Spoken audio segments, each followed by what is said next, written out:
Hello students, good evening to all of you my dears. Welcome in this channel. This channel is your. आज मैं आप लोगों के लिए क्लास लेकर आया हूँ विद्युत धारा के बारे में, यानी कि आपका चैप्टर क्लास 10 में शायद 10 है। विद्युत धारा, विद्युत धारा क्या होती है और इसके प्रभाव क्या क्या है। चलिए मैं सबसे पहले बात करता हूँ विद्युत धारा कहलाता क्या है या विद्युत धारा कहते किसे हैं, विद्युत धारा है क्या। ठीक है, इलेक्ट्रॉन को बहना विद्युत धारा कहलाता है, यानी कि जो करंट बहती है, करंट को बहना विद्युत धारा कहलाता है। अभी यानी विद्युत को बहना विद्युत धारा कहलाता है। इसी प्रकार से कोई भी धारा होता है, जल धारा, हवा धारा, वायु धारा। देखो जल को बहना वायु धारा जल को बहना जल धारा कहलाएगी, वायु को बहना वायु धारा कहलाएगी। जो चीज बहता है उसे धारा के रूप में बहता है। कोई भी चीज अगर बहता है तो धारा के रूप में, अगर तेल बह रहा है तो धारा के रूप में ही बहता है। ठीक है, खून बहता है तो धारा के रूप में ही बहता है। चलिए मैं सबसे पहले जानूंगा आप कि ये जो धारा है इसे मापने की क्या फॉर्मूला होती है। तो इसे एम्पियर में मापा जाता है, धारा को एम्पियर में मापा जाता है और 1 एम्पियर बराबर होता है 625 और इसके बाद 1 जीरो लिख लीजिएगा, इसके बाद 15 जीरो इधर लिख देना है।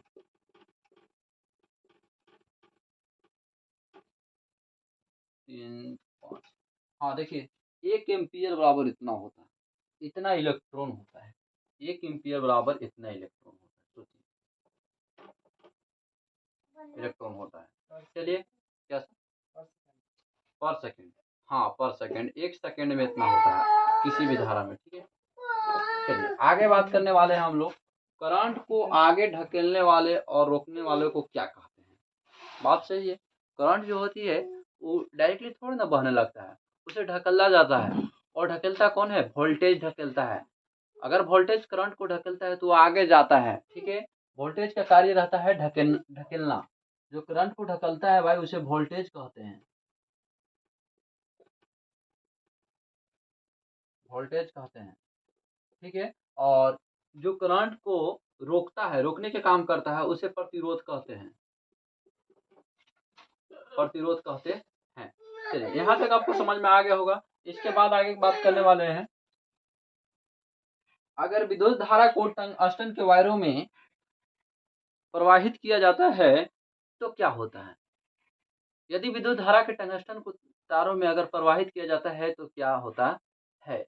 तो विद्युत धारा को अगर टंगस्टन के तारों में प्रवाहित करते हैं तो वह जो है चमकने लगता है। इसीलिए हम लोग टंगस्टन का प्रयोग बल्ब में करते हैं। बल्ब जब चमकता है तो लाइट हम लोग को प्रकाश मिलती है। ठीक है, यहाँ तक समझ में आया होगा। इसके बाद है नाइक्रोम। अगर नाइक्रोम के तार में विद्युत धारा को प्रवाहित किया जाता है तो क्या होता है।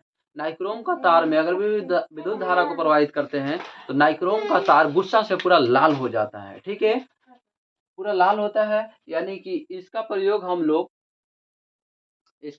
लोग हीटर, आयरन ऐसे वस्तु में करते हैं। ज़्यादा इसका प्रयोग ठंडा वाला जो अथी रहता है उसमें किया जाता है।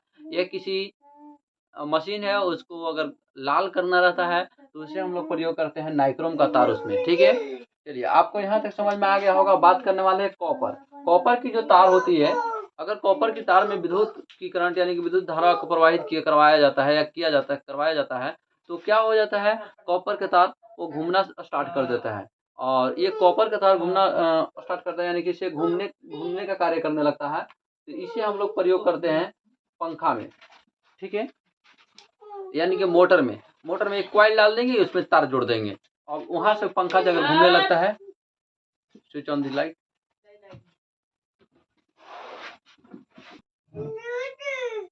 चलिए, जो कॉपर की जो तार है उसमें अगर विद्युत धारा को प्रवाहित करवाते हैं तो घूमना स्टार्ट कर देता है। इसलिए इसका प्रयोग हम लोग मोटर में प्रयोग करते हैं या पंखा में प्रयोग करते हैं। मोटर में कॉइल डाल देते हैं या पंखे में कॉइल डाल देते हैं तो घूमना चालू कर देता है, पंखा से हवा देने लगता है। ये सब प्रतिरोध के कारण से होता है। अगर प्रतिरोध नहीं होता है तो कुछ भी नहीं होगा। समझ आ गया। चलिए आगे हम लोग बात करने वाले हैं फेज और न्यूट्रल के बारे में। फेज क्या होती है, न्यूट्रल क्या होता है। फेज क्या होती है, न्यूट्रल क्या होती है। फेज की जो तार रहती है उससे करंट आता है, और न्यूट्रल की जो तार होती है उससे करंट निकलता है। आने वाले करंट की रास्ता को हम लोग फेज कहते हैं, और जाने वाले करंट की रास्ता को हम लोग न्यूट्रल कहते हैं। न्यूट्रल की तार हमेशा ऊपर की ओर मिलेगा, ऊपर मिलेगा। अच्छा, फेज की जो तार है इसे लाल तार में यूज किया जाता है हमेशा। अच्छा, ऐसे कोई भी तार में आप यूज कर लीजिए, कोई दिक्कत नहीं होगा, लेकिन हमेशा ज्यादा जो कंपनी जो तार बनाती है उसके फेज के लिए लाल तार बनाती है। कोई भी अगर वस्तु बनाते हैं, मिलता है आपको बना हुआ बोर्ड वोर्ड, अगर उसमें तो फेज वाली जो तार रहती है वो लाल तार रहती है। अच्छा, न्यूट्रल की तार क्या रहता है, तो ब्लैक या येलो डाला जाता है या ग्रीन डाला जाता है। ठीक है, आपको यहाँ तक समझ में आ गया होगा फेज, न्यूट्रल, विद्युत धारा क्या है। चलिए फिर मिलते हैं अगले दिन नए वीडियो के साथ, और कैसा लगा वीडियो कमेंट करके बताएं। धन्यवाद।